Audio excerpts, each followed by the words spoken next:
Good morning. I'm going to go over the operation of this overlap welder real quick.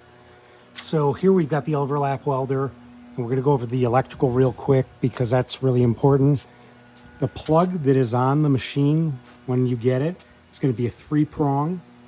But if you look really close, you got to make sure that it is a NEMA code L630P. So that's a plug. And then it's got to be at least 30 amps, 250 volts. So be careful on the generator that it's not a 30 amp, 120 volts, because it's not going to work. It's got to be that 250, 230, 240. But you mentioned you had a 75 watt generator, so you should be good. It should have that plug on there. So you got a 3-prong plug, okay?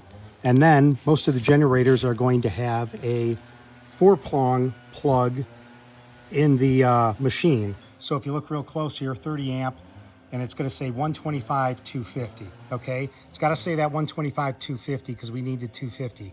And this plug is an L1430P. And then for the receptacles, like this one, the female, that's a L630R for receptacle because it's receiving. And again, if you look there, it's a 30 amp, 250 volts, okay? So we're going to hook these up and then plug it into the power, and I'll show you how this machine gets going, okay? I gotta put the phone down for 1 second. Okay, put the plug together. Gonna go plug it in here in the garage.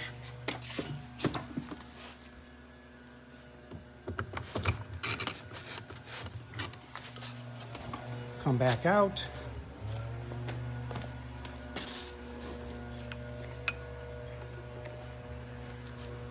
Okay, that is the main power. This is to move the machine without the nozzle down, because once you engage this nozzle here, you bring it down and put it in between the two pieces of membrane, it's going to start moving.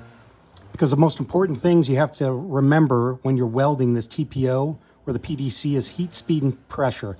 Heat to melt it, speed to move the machine so it doesn't burn it, and then the pressure to push the two pieces of membrane together. Heat, speed, and pressure is something you should always kind of have in the back of your mind when you're doing this, even if you're hand welding. Okay, so got the main power switch. You got that to move it when the nozzle's not down. That sets your speed, and then that is the temperature. Okay, so when we turn this machine on, I forget, like the top reading will tell you what the current temperature is, and then the bottom one, once we turn on the heat, will tell you what the actual temperature is. Here, it's going to tell you what you have your speed set at, and then what you're actually moving at. Okay, for this machine, you're probably going to be good from 5 feet to 10 feet per minute, and just depends on how good you are and so forth. So this is the smaller machine, which is the one I think you have, okay? And then for temperature, for 60 mil, I would venture to say start at 850 and then bring the temperature up 50 degrees until you find a weld window that works for you. And usually what the weld window is going to be is, say for example, you start at 850, not welding good, you get to 900, it's welding okay, 950 seems to be welding really well, and then 1000 seems to be welding really well. So your weld window is probably gonna be that 950, 975, somewhere in that range, okay? The weld window is usually about 100 to 150 degrees that it's welding properly and so forth, okay? This is the airflow. Try to keep that airflow at about 100% at all times, okay?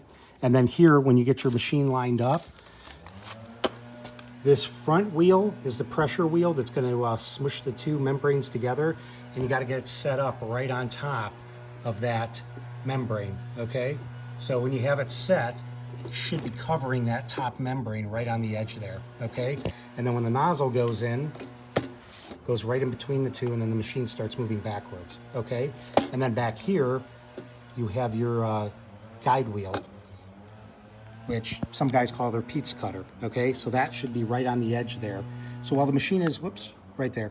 So while the machine is moving, you wanna pay attention to this and then this to make sure that they're lined up and it's moving straight.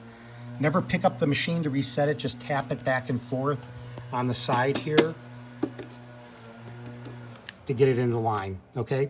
So I'm gonna stop this video now, and then I'm gonna turn on the power, and then that'll be video number 2, okay?